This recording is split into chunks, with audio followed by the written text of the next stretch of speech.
Біз қазір бір-бірімізді күндейтін, бір-біріміздің аяғымыздан шалатын заманда өмір сүріп жатырмыз. Бір-бірінің қуанышын көрсе көңілдері бұзылатын, жетістіктерін байқаса жүректері қараятын адамдардың көбейіп келе жатқанын байқап келе жатырмыз. Осындай пейілетар адамдар біреудің несібесіне қолын сұғу арқылы өз несібелеріне бөгет жасап, денсаулықтарынан да айырылып келе жатқанын байқамайды екен.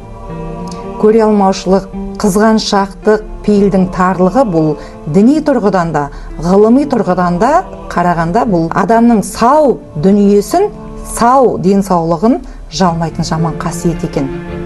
Қазір қандай да бір аурумен сыналып жүрген болсаңыз, онда сіз ойыңызды, жаныңызды, пейіліңізді тазалаңыз. Басыңызға бір рет берілетін өмірді осындай жаман әдеттермен бұлғап, екі дүниенің тозағын қолдан жасамаңыздар. Пейілімізді кеңейтейік.